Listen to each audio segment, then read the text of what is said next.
Good morning students. आज देख लेते हैं कोरिलेशन में calculation of coefficient of correlation in grouped और बाइवेरिएट डिस्ट्रीब्यूशन। जहाँ पे हमारे पास अगर ग्रुप डाटा दिया हो तो वहाँ पे कैलकुलेशन कैसे करनी है, कैसे हमने कोफिशिएंट ऑफ कोरिलेशन निकालना है। राइट, अभी तक हमने जो देखा वो इंडिविजुअल सीरीज़ देखा, एक्स सीरीज़ और वाई सीरीज़ में हमने कोरिलेशन को निकाला, लेकिन इंडिविजुअल सीरीज़ के साथ। नाउ ग्रुप डाटा कैसे देखते हैं। तो सबसे पहले यहाँ पे मेरे पास देख लेते हैं that formula r coefficient of correlation is equal to summation of F D x d y minus summation of F D x into summation of F d y over n. ठीक है, डी एक्स हमारे पास जो रहेगा this is x minus assumed mean over i कोई भी common factor अगर निकालना है तो निकाल सकते हैं हम। ठीक है, डी वाई हमारे पास वाई सीरीज़ में से अज्यूम्ड मीन ओवर आई, यहाँ पे एक्स होएगा, यहाँ पे वाई होगा। ठीक है, देन नीचे हम देखेंगे under root summation of F D x square minus summation of F D X का whole square over N. Similarly ये हम वाई में भी लेंगे। ठीक है, अगर हम n डिनोमिनेटर में नहीं तो दूसरी टर्म के साथ न्यूमरेटर में भी लिख सकते हैं। This is the same thing which we have done earlier as well in the individual series. Right, वहाँ पे क्या था कि हमारे पास फ्रीक्वेंसी f पार्ट नहीं था, लेकिन अदरवाइज सेम था। और यहाँ पे जो n रहेगा वो समीशन ऑफ f, यानी फ्रीक्वेंसी का जो समीशन लेंगे वो बनेगा f। Now let's come to an example देख लेते हैं। सपोज़ मेरे पास एक x और y का डेटा इस तरीके से दिया हुआ है। ठीक है, यहाँ पे x सीरीज़ और y सीरीज़ का डेटा दिया हुआ है, और अब ये बीच में जो है वो फ्रीक्वेंसी है, तो उसको हम कैसे लेते हैं।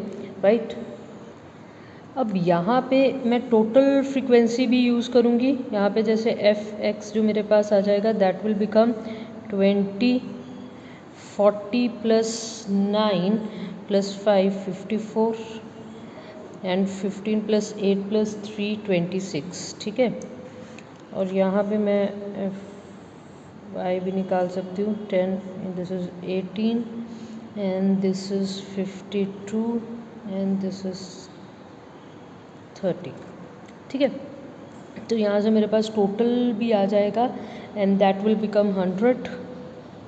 ठीक है, ये मेरे पास इस तरीके से फ्रीक्वेंसी भी लेनी है, इंडिविजुअल फ्रीक्वेंसी भी लेनी है। अब यहाँ पे देखिए हमारे पास जो फॉर्मूला है उसमें हमने f D x d y निकालना है, एफ डी एक्स निकालना है, एफ डी वाई निकालना है, डी एक्स का स्क्वायर उसके साथ एफ को मल्टीप्लाई करके ये निकालना है। तो लेट्स सी हम इसको कैसे सॉल्व करते हैं। राइट, सबसे पहले हमें कुछ इस तरीके का एक जो है टेबल बनाना पड़ेगा।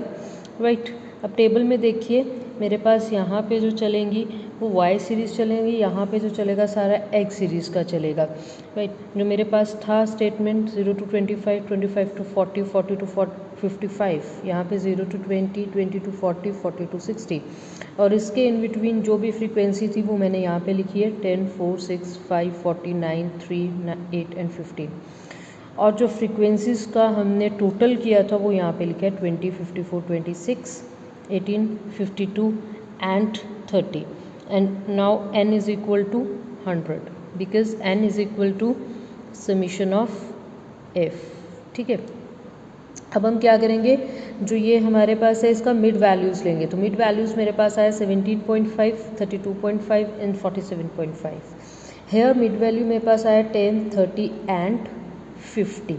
ठीक है, अब मिड वैल्यूज़ में से मैं डी एक्स और डी वाई निकाल लेती हूँ। जैसे यहाँ पे मैंने 30 को एक तरीके से एज्यूम्ड मीन ले लिया है एंड हेयर मैंने लिया 32.5 को एज्यूम्ड मीन।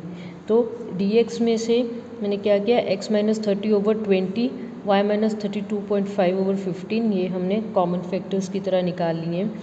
तो एक बार x माइनस 30 ये देख लेते हैं, तो 10 माइनस 30 माइनस 20, 0 एंड 20। तो इसमें से 20 मेरे पास कॉमन निकल जाएगा, तो मेरे पास डी एक्स क्या आ गया -1, 0, 1। ठीक है, सिमिलरली डी वाई भी निकाल लेते हैं हम।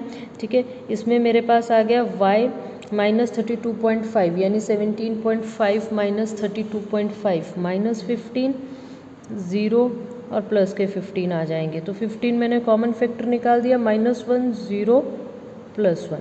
ठीक है, सिंपल किया है। ये मेरे पास सीरीज़ है, इसका मिड वैल्यूज़ निकाल लिया, उसके बाद dx और dy निकाल लिया। dx मेरे पास ये आ गया, अब dy मेरे पास ये आ गया। ठीक है, ये मेरे पास कुछ नहीं है, फ्रीक्वेंसीज लिखी हुई हैं जो हमें दे रखी थी, और ये फ्रीक्वेंसीज का हमने जो है सारे का टोटलिंग किया।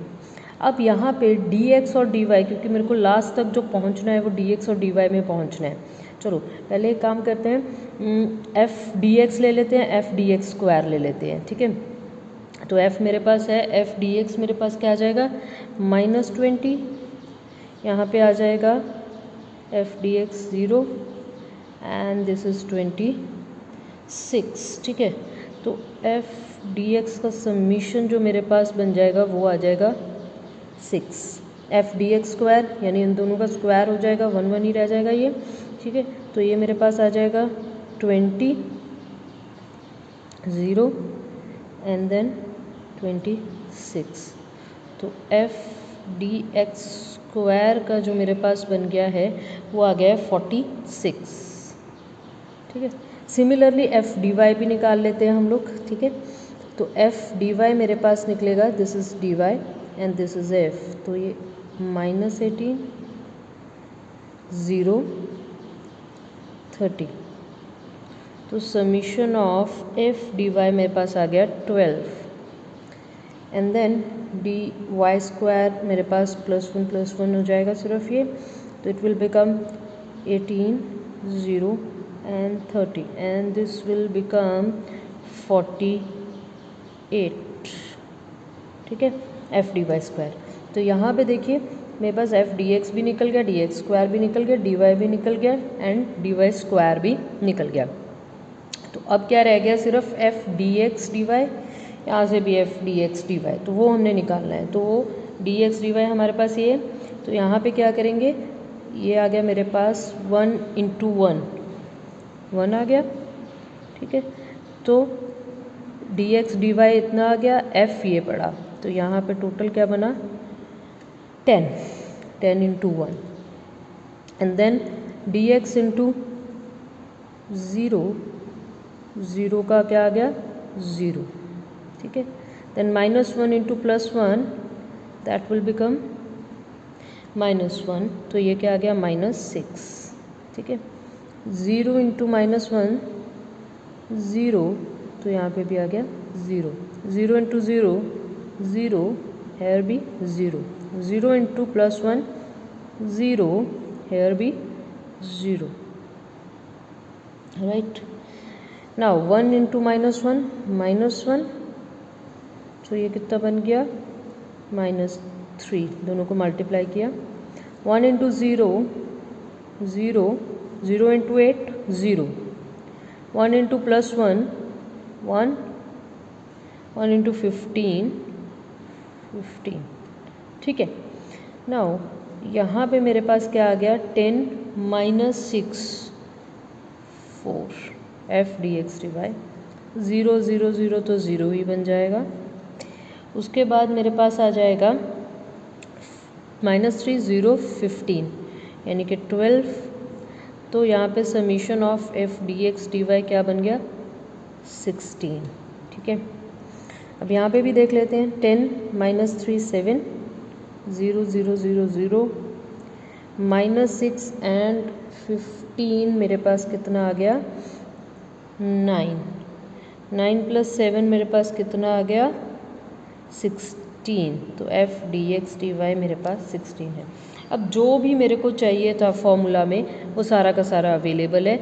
नाउ पुट द फॉर्मूला, तो फॉर्मूला मेरे पास क्या है, n × f dx dy minus summation of f dx into summation of f dy √n into summation of dx square minus summation of dx का होल स्क्वायर। ठीक है, into n into summation of f dy का square minus summation of dy का whole square. ठीक है, ये हमारे पास क्या है फॉर्मूला आ गया।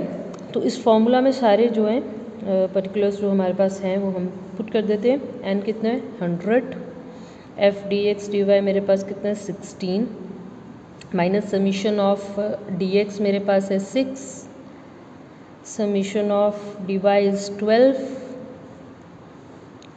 And 100 into summation of d x square 46 minus f D x यानी कि 6 का square under root into n again 100 into f d y square मेरे पास कितना है 48 माइनस एफ डी वाई का होल स्क्वायर मेरे पास आ जाएगा 12 का स्क्वायर। तो आर को जब आप सॉल्व करोगे ये बन जाएगा 0.33। This are the simple calculation. ठीक है, तो ये तरीका है बाइवेरिएट या फिर ग्रुप डाटा को सॉल्व करने का कि सिंपली हमने क्या करना है, एक टेबल बना के तो अलग अलग से y का भी निकाल लेना है और x का भी निकाल लेना है, जिसके थ्रू हम फिर सारी चीज़ें पर्टिकुलर्स जो हैं वो फॉर्मूला में पुट करके उसमें से कोफिशिएंट ऑफ कोरिलेशन निकाल लेंगे। So that's all about the lecture. Thank you very much.